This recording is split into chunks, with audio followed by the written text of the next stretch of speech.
Salut à tous, j'espère que vous allez bien. Aujourd'hui, j'ai une super vidéo pour vous.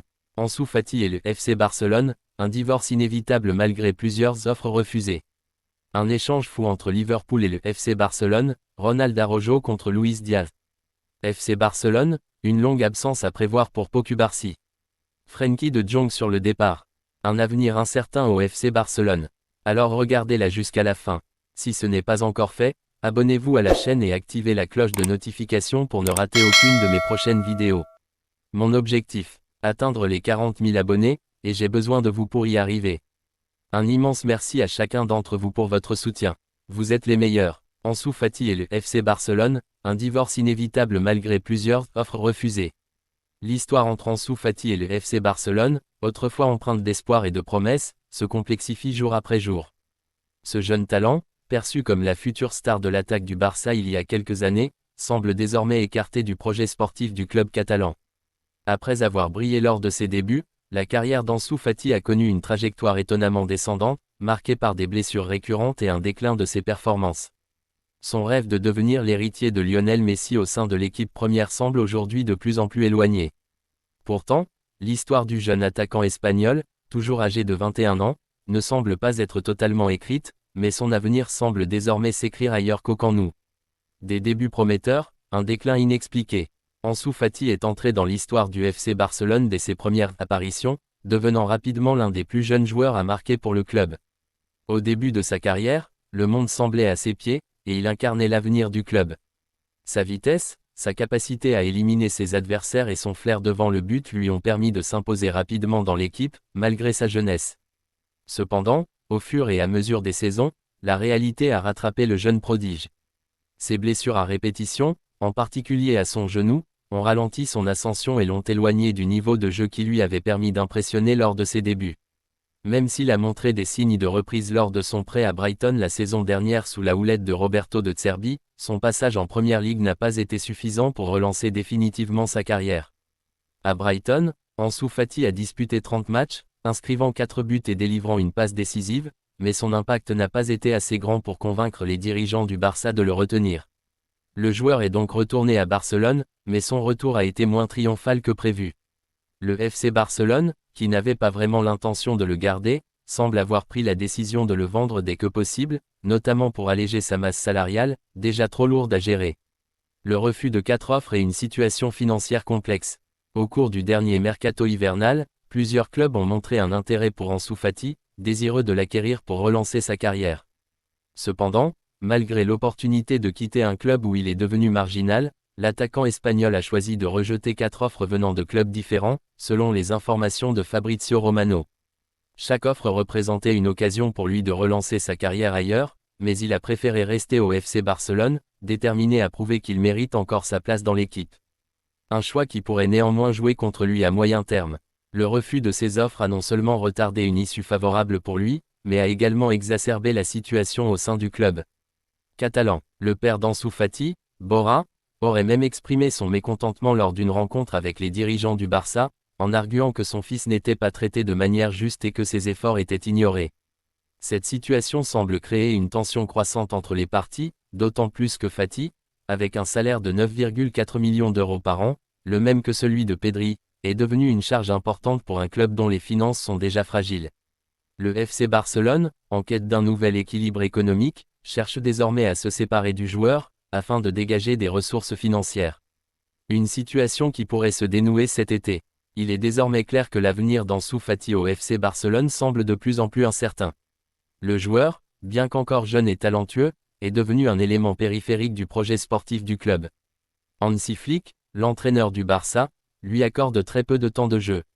Fati est actuellement l'un des joueurs les moins utilisés du club, avec seulement 8 apparitions cette saison. Ces statistiques témoignent du manque de confiance qu'il inspire actuellement à l'entraîneur. Sans but ni passe décisive à son actif, Ansu Fati semble être en train de se perdre dans l'ombre de l'effectif barcelonais. Les responsables du FC Barcelone sont conscients que la situation doit se résoudre rapidement, surtout avec le mercato estival qui approche. Le club souhaite désormais vendre Fati afin de libérer de l'espace sur la masse salariale et de lui offrir la possibilité de relancer sa carrière ailleurs. Cependant, le jeune joueur, qui a toujours été attaché à son club formateur, doit faire un choix crucial, partir pour retrouver son niveau ou accepter une place secondaire au Barça, avec la possibilité que sa situation ne change pas. Un avenir à reconstruire ailleurs. Le prochain mercato sera donc décisif pour Ansu Fati, qui devra peser le pour et le contre. Si de nouveaux clubs se montrent intéressés cet été, il pourrait enfin accepter l'idée de quitter le Barça pour une nouvelle aventure. Mais cela ne sera possible que si un club est prêt à satisfaire les exigences économiques du FC Barcelone. La question de savoir s'il pourra redevenir le joueur qu'il a été est également au cœur des interrogations. L'important pour lui sera de trouver un environnement où il pourra jouer régulièrement et retrouver la confiance qui lui manque. D'ici là, le FC Barcelone continuera de chercher à finaliser cette transaction, et Ansu Fati devra décider s'il veut encore se battre pour sa place ou tourner la page pour écrire un nouveau chapitre de sa carrière. Dans tous les cas, la situation est tendue et les prochaines semaines seront cruciales pour l'avenir du joueur et pour l'équilibre financier du club. Un échange fou entre Liverpool et le FC Barcelone, Ronald Araujo contre Luis Diaz. Le marché des transferts approche, et avec lui, les rumeurs s'intensifient autour des plus grands clubs européens. Parmi les dossiers les plus discutés, un échange spectaculaire entre le FC Barcelone et Liverpool commence à prendre de l'ampleur. Le club catalan s'intéresse de près à Luis Diaz, l'ailier explosif des Reds, tandis que l'avenir de Ronald Araujo en Catalogne devient de plus en plus incertain. Un tel scénario, bien que complexe à mettre en place, pourrait représenter une opportunité unique pour les deux formations, chacune cherchant à renforcer un secteur clé de son effectif. Depuis plusieurs saisons, Ronald Araujo s'est imposé comme un cadre de la défense barcelonaise, un joueur sur lequel les Blaugrana ont longtemps compté pour stabiliser leur arrière-garde. Pourtant, malgré son importance au sein de l'équipe, le défenseur uruguayen se retrouve aujourd'hui dans une situation délicate. Avec la montée en puissance de Pau Cubarsí, véritable révélation de la saison, et la présence d'Inigo Martinez, qui a récemment prolongé son contrat, Araujo doit désormais composer avec une concurrence féroce. Si la blessure actuelle de Martinez lui assure un rôle de titulaire, rien ne garantit que cela perdurera une fois l'Espagnol de retour. Le défenseur de 25 ans pourrait alors voir son temps de jeu diminuer, une situation qui ne manquerait pas d'attirer l'attention de clubs désireux de s'attacher ses services. Parmi eux, Liverpool suit de très près son évolution. Le club anglais, en quête de renforts défensifs solides, voit en Araujo un joueur capable d'apporter une réelle plus-value à son effectif. Avec un championnat aussi intense et exigeant que la Première Ligue, un défenseur de son calibre, alliant puissance, agressivité et qualité dans les duels, pourrait rapidement devenir un atout majeur pour les Reds. De plus, le départ annoncé de Jürgen Klopp va marquer le début d'une nouvelle ère pour Liverpool, et renforcer l'arrière-garde sera sans doute l'une des priorités du futur entraîneur. De l'autre côté, Barcelone s'intéresse depuis longtemps à Luis Diaz. L'ailier colombien, connu pour sa vitesse foudroyante et sa capacité à percuter les défenses adverses, est l'un des joueurs les plus redoutés de Première Ligue. Son profil correspond parfaitement aux besoins du Barça, qui cherche à dynamiser son attaque et à ajouter de la profondeur à son effectif offensif. Bien que les Blaugrana disposent déjà de talents comme Lamine Yamal et Rafinha, l'arrivée de Diaz apporterait une dimension supplémentaire, avec un joueur capable d'évoluer aussi bien à gauche qu'à droite, et de faire la différence dans les 1 contre 1. D'un point de vue financier, un tel échange aurait du sens. Luis Diaz est actuellement valorisé à environ 85 millions d'euros, tandis que Ronald Araujo possède une clause libératoire fixée à 65 millions d'euros pour l'été prochain. Une compensation financière de la part du Barça pourrait ainsi équilibrer l'opération, rendant l'accord envisageable pour les deux parties. Liverpool se renforcerait avec un défenseur de premier plan, tandis que Barcelone ajouterait un élément clé à son attaque, le tout sans dépenser des sommes astronomiques. Cependant, plusieurs obstacles pourraient compliquer la réalisation de ce transfert. D'abord, la volonté des joueurs. Ronald Araujo a toujours affiché un attachement fort pour le FC Barcelone, où il se sent chez lui. Même si une diminution de son temps de jeu pourrait l'amener à reconsidérer son avenir, il faudra voir s'il est prêt à quitter un club où il a construit sa réputation. De son côté, Luis Diaz semble heureux à Liverpool et n'a jamais exprimé publiquement de volonté de départ. Il faudra donc convaincre les deux joueurs que cet échange est dans leur intérêt. Ensuite, la situation économique du FC Barcelone reste un facteur clé. Bien que l'échange puisse paraître équilibré sur le papier, le club catalan devra gérer cette opération avec prudence pour respecter les exigences financières imposées par la Liga. Tout dépassement budgétaire pourrait compliquer l'inscription de nouveaux joueurs et limiter les marges de manœuvre du club sur le marché des transferts. Enfin, l'arrivée d'un nouvel entraîneur à Liverpool pourrait rebattre les cartes. Le successeur de Klopp pourrait avoir d'autres priorités pour son effectif et ne pas voir Araujo comme une cible essentielle. De même, il pourrait vouloir conserver Dia, qui reste l'un des joueurs les plus performants de l'équipe. Tant que les plans du prochain coach ne seront pas clairement définis, rien ne garantit que cet échange verra le jour. Le prochain mercato estival s'annonce donc comme une période décisive pour cette potentielle transaction. Si les négociations aboutissent, il s'agirait de l'un des plus grands échanges de ces dernières années, impactant profondément les deux clubs. Liverpool y gagnerait un défenseur de classe mondiale pour stabiliser son arrière-garde, tandis que le FC Barcelone s'offrirait une arme offensive redoutable pour renforcer son attaque. Mais en attendant des avancées concrètes, tout reste encore en suspens, et les prochaines semaines seront cruciales pour déterminer l'issue de ce dossier brûlant. FC Barcelone, une longue absence à prévoir pour Pau Cubarsí. La trêve internationale est souvent une période redoutée par les clubs, qui voient leurs joueurs s'envoler aux quatre coins du monde pour représenter leur sélection nationale. Si ces rencontres sont essentielles pour le prestige des nations et permettent aux joueurs de briller sur la scène internationale, elles s'accompagnent aussi d'un risque majeur, celui des blessures.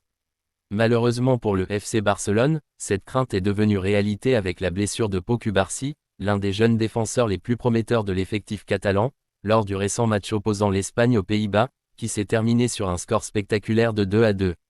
Alors que la rencontre battait son plein et que les deux équipes luttaient avec intensité pour prendre l'avantage, un incident est venu ternir la prestation du jeune Cubarsí, qui a dû être pris en charge après un choc violent à la cheville. Cette blessure a immédiatement suscité des inquiétudes au sein du staff médical du FC Barcelone, qui a suivi la situation de très près. Toutefois, dans un premier temps, la Fédération royale espagnole de football s'est voulue rassurante, affirmant que le défenseur pourrait potentiellement être disponible pour disputer le match retour prévu ce dimanche. Une déclaration qui a rapidement soulevé des tensions entre le club catalan et la fédération espagnole, les Blaugrana craignant une prise de risque inutile qui pourrait aggraver l'état du joueur. Cependant, le soulagement espéré par les supporters du Barça a été de courte durée. En effet, quelques heures après l'annonce de la fédération, il a été confirmé que Pau Cubarsí devait quitter le rassemblement et rentrer en Catalogne afin de passer une batterie d'examens médicaux plus approfondis. Cette décision a immédiatement suscité des interrogations quant à la gravité réelle de sa blessure et aux conséquences que cela pourrait avoir sur la fin de saison du FC Barcelone. Une blessure inquiétante pour le FC Barcelone, quelle durée d'indisponibilité pour Pau Cubarsí? Le FC Barcelone a rapidement pris les devants en publiant un communiqué officiel via son compte X, anciennement Twitter, informant ses supporters et la presse de l'état de santé de son jeune défenseur central. Les examens réalisés ce matin à la cité sportive Johan Gamper ont révélé que le joueur de l'équipe première, Pau Cubarsí, présente une élongation du ligament tibio-fibulaire antérieur de la cheville droite. Derrière ces termes médicaux précis se cache une réalité inquiétante pour le club catalan, le joueur souffre d'une entorse sévère à la cheville, une blessure qui, selon son degré de gravité, peut nécessiter plusieurs jours à plusieurs semaines de repos. Si le FC Barcelone n'a pas encore communiqué officiellement sur la durée exacte de son indisponibilité, il a néanmoins précisé que de nouveaux tests médicaux seront effectués dans les prochaines 48 heures afin d'évaluer plus précisément l'évolution de la blessure et de déterminer le protocole de récupération adapté. Cette nouvelle tombe à un moment particulièrement délicat pour le club catalan, qui compte sur Pau Cubarsí pour les dernières échéances cruciales de la saison. Le défenseur central est un élément de plus en plus important dans l'effectif de Hansi Flick, et son absence prolongée pourrait s'avérer être un véritable coup dur pour le Barça, engagé dans une lutte acharnée pour le titre de champion d'Espagne et toujours en lice en Ligue des Champions. Quelle solution pour le FC Barcelone en cas d'absence prolongée de Cubarsí? Si les résultats des prochains examens détermineront avec plus de précision la durée d'indisponibilité du défenseur central, une absence prolongée poserait un vrai casse-tête à Hansi Flick, qui devra revoir ses plans en défense. Avec un calendrier chargé et des matchs décisifs à venir, le FC Barcelone ne peut se permettre de perdre un élément clé de son effectif sans envisager des solutions de remplacement. L'entraîneur allemand pourrait être contraint de réorganiser sa charnière centrale en faisant appel à des joueurs d'expérience comme Jules Koundé ou encore Andreas Christensen, qui pourraient être amenés à assumer un rôle plus important dans la défense blaugrana. Une autre option pourrait être de faire confiance aux jeunes talents, issus de la Masia, même si le niveau d'exigence de cette fin de saison complique cette possibilité. Quoi qu'il en soit, la situation de Pau Cubarsí sera scrutée avec une grande attention dans les jours à venir. Si le joueur parvient à récupérer rapidement, il pourrait revenir à temps pour les dernières rencontres cruciales du FC Barcelone. Mais si la blessure s'avère plus sérieuse que prévu, le Barça pourrait être privé de l'un de ses défenseurs les plus prometteurs pour une période prolongée, ce qui pourrait avoir un impact considérable sur ses ambitions en championnat et en Coupe d'Europe. Seule certitude pour l'instant, Tous les supporters blaugrana retiennent leur souffle en attendant le prochain bulletin médical qui confirmera la durée exacte de son absence. Frenkie de Jong sur le départ. Un avenir incertain au FC Barcelone. Le monde du football est en perpétuelle effervescence, et chaque grande compétition apporte son lot de débats, d'analyses et de spéculations sur l'avenir des joueurs les plus en vue du moment. C'est précisément ce qui s'est produit à l'issue du quart de finale aller de la Ligue des Nations, une compétition de plus en plus prisée par les nations européennes, qui opposait récemment les Pays-Bas et l'Espagne. Cette rencontre, qui s'est conclue sur un match nul spectaculaire, 2-2, a été marquée par des retournements de situation palpitants et un niveau de jeu qui témoigne du talent et de la compétitivité des deux sélections nationales. Mais au-delà du résultat final et des performances des joueurs sur le terrain, un autre sujet a rapidement pris de l'ampleur dans les discussions d'après-match, l'avenir de Frenkie de Jong, le maître à jouer du milieu de terrain néerlandais, dont la situation au FC Barcelone continue de susciter de nombreuses interrogations. L'ancien international néerlandais, Edwige Maduro, connu pour son passé de joueur au Valence CF et pour sa solide connaissance du football espagnol, s'est exprimé sur la question et n'a pas hésité à donner un avis tranché sur ce qu'il pense être la meilleure décision pour la carrière de Frenkie de Jong. Ces déclarations ont immédiatement relancé les spéculations autour d'un possible départ du joueur néerlandais, qui, depuis plusieurs saisons maintenant, est un élément clé de l'effectif catalan. Pourtant, malgré son importance croissante au sein du club blaugrana, certaines voix s'élèvent pour suggérer qu'un changement d'horizon pourrait être bénéfique pour lui et lui permettre d'explorer d'autres défis dans un contexte différent. Un match intense entre les Pays-Bas et l'Espagne, une bataille acharnée sur le terrain. Ce quart de finale aller de la Ligue des Nations a été l'occasion pour les amateurs de football de vivre une rencontre haletante, digne des plus grands duels européens. Dès le coup d'envoi, l'équipe d'Espagne, qui mise sur une nouvelle génération de talents prometteurs, a affiché une grande maîtrise technique et a su imposer son rythme face à une équipe néerlandaise réputée pour son jeu offensif et sa capacité à créer du danger en attaque. Nico Williams, jeune prodige de l'Athletic Bilbao, a rapidement donné l'avantage à la Rora en inscrivant un but dès la 9e minute, profitant d'une défense néerlandaise encore en phase d'ajustement. Mais loin de se laisser intimider par cette ouverture du score rapide, les Pays-Bas ont réagi avec intensité et détermination. Leur pressing plus agressif et leur volonté de monopoliser le ballon leur ont permis de revenir au score grâce à un but signé Cody Gakpo à la 28e minute, à la suite d'un magnifique mouvement collectif qui a déstabilisé la défense espagnole. Portés par cette égalisation, les Oranges sont revenus des vestiaires avec encore plus d'ambition et ont réussi à prendre l'avantage dès l'entame de la seconde période grâce à Tijani Reinders, qui a trouvé le chemin des filets dès la 46e minute. Alors que les Néerlandais semblaient se diriger vers une précieuse victoire dans cette double confrontation, la résilience de l'Espagne s'est manifestée une fois de plus dans les toutes dernières secondes de la rencontre. Mikel Merino, qui s'était montré actif tout au long du match, a surgi au bout du temps additionnel pour arracher une égalisation in extremis, permettant ainsi à son équipe de conserver toutes ses chances pour le match retour. Si ce duel intense a été riche en émotions pour les supporters des deux camps, il a aussi servi de toile de fond à un débat qui revient régulièrement sur la table, l'avenir de Frenkie de Jong au FC Barcelone. Edwige Maduro incite Frenkie de Jong à quitter Barcelone pour un nouveau défi. Dans une émission télévisée espagnole très suivie, Buenas noches y buenos gols, Edwige Maduro a profité de l'occasion pour donner son point de vue sur la situation de Frenkie de Jong au FC Barcelone. Selon lui, malgré la stabilité apparente du joueur en Catalogne, un changement de club pourrait s'avérer bénéfique pour lui à ce stade de sa carrière. L'ancien défenseur central, qui connaît bien le football espagnol pour y avoir évolué pendant plusieurs saisons, a déclaré avec conviction. Je pense sincèrement que ce serait une excellente opportunité pour Frenkie de chercher un nouveau défi dans un autre club. Il est évident qu'il se sent bien à Barcelone, et personne ne peut nier son importance au sein de l'équipe actuelle, mais parfois, pour progresser et continuer à évoluer en tant que joueur, il faut se mettre en difficulté, sortir de sa zone de confort et découvrir de nouveaux horizons. Maduro met ainsi en avant l'idée que le confort et la stabilité ne sont pas toujours les meilleurs alliés d'un joueur qui souhaite atteindre son plein potentiel. Il estime que Frenkie de Jong, en explorant un nouveau championnat ou en rejoignant un club avec une philosophie de jeu différente, pourrait encore enrichir son expérience et renforcer sa polyvalence tactique.